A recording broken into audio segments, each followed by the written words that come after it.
Bueno, el último punto comparativo en este gradiente que va de populismo, totalitarismo hasta fundamentalismo, también una muy rápida explicación geopolítica,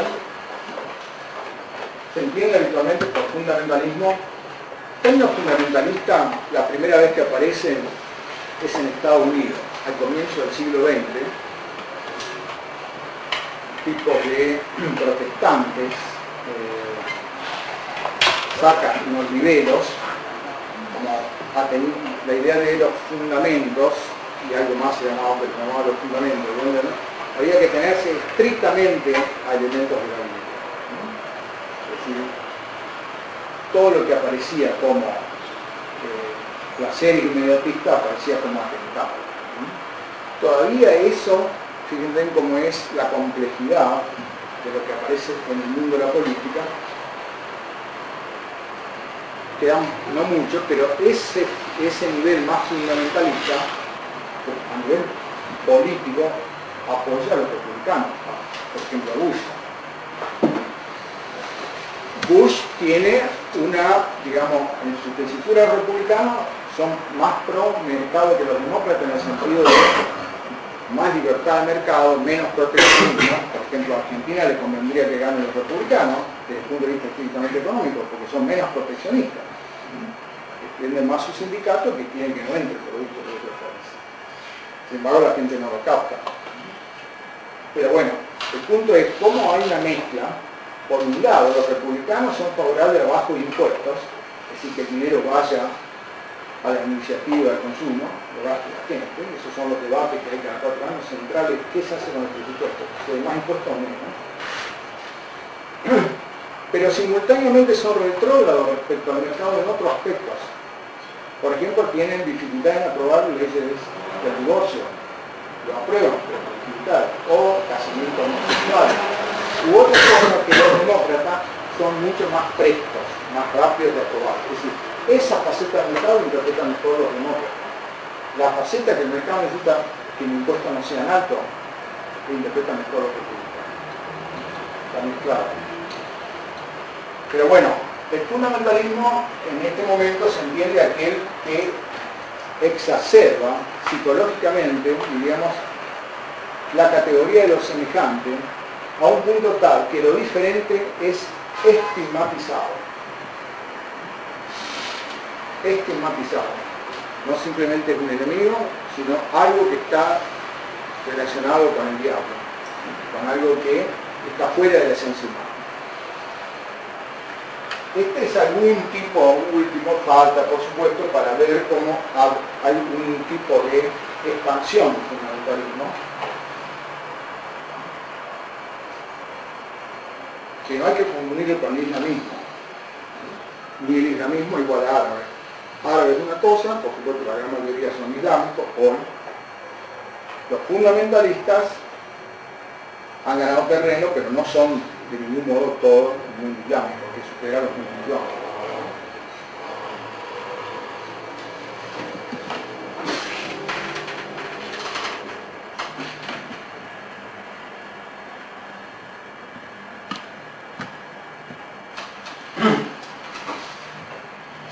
Bueno, este es un paso más del tipo de sujeto que el totalitarismo, y por supuesto más que el populismo.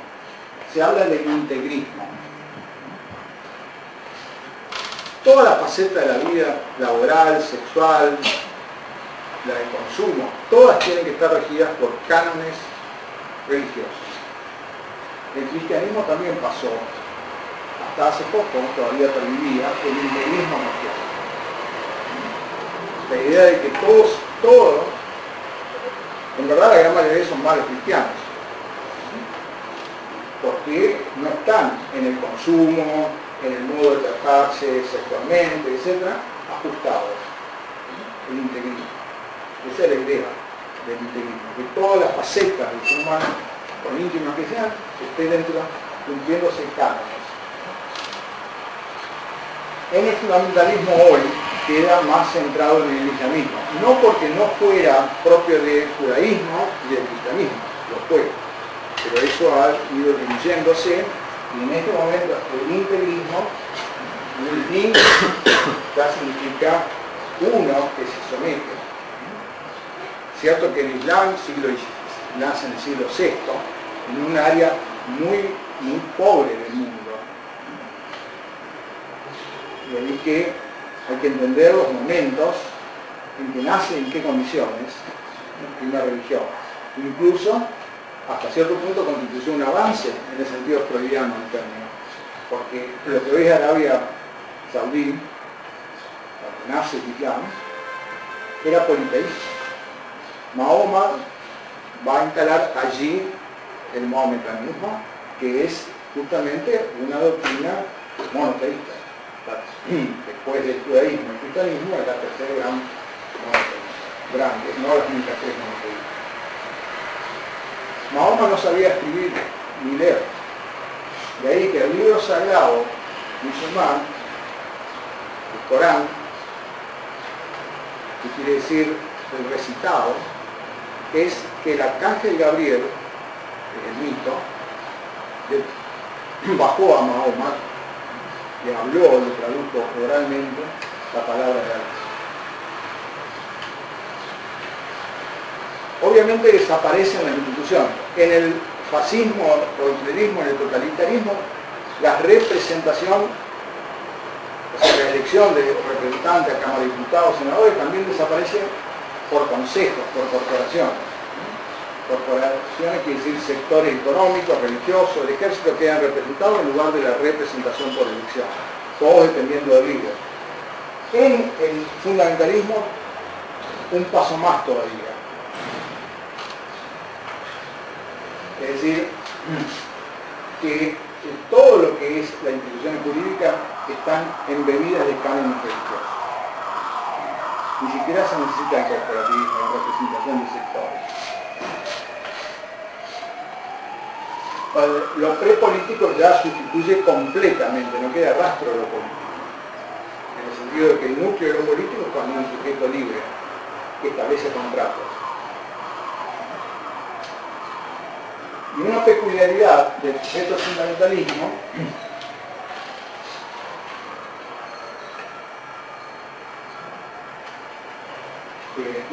antes de llegar a eso, la idea de que el enemigo está estigmatizado se expresa en estos dos términos.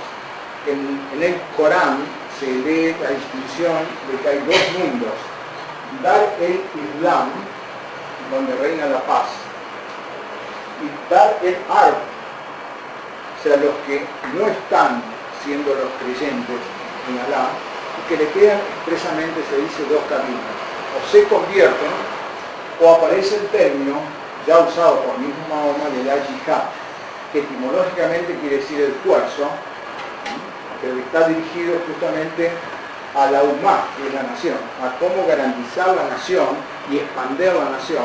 Todos los partidos políticos de Palestina, que evolucionó, pero que al principio estaban justamente también por la destrucción del Estado de Israel, llaman Al-Fatah, que perdió las elecciones últimas con Hamas. Al-Fatah etimológicamente quiere decir la apertura. Es decir, que la idea es ir hacia el mundo de Dar el Had para ofrecerle la conversión a lo que así se llama infieles. No es que crean en otra cosa. Si no creen en lo que yo creo, son infieles. Y esto, Dar el Had, cuando no hay una aceptación de conversión al Islam, justifica la subordinación de la vida hacia la representación idealizada de la muerte, que es lo único que, si se piensa psicológicamente, puede hacer que una persona se suicide para matar a otra. Una persona se puede suicidar si no está razonando. Si está razonando, no se suicida. Una persona se puede suicidar cuando tiene solamente una representación que actúa de manera absoluta y emocionalmente invasiva. Y en este caso, con un efecto trascendentalista. Es decir, que algo le espera del orden de la felicidad, es decir, de lo no precisable, sino de volver a ser parte de estar inmerso en, lo cual ya justamente es a salvo de toda responsabilidad, en algo que será el paraíso, en este caso, de Allah. Pero una peculiaridad es que en el fundamentalismo la muerte está idealizada y por lo tanto la vida está al servicio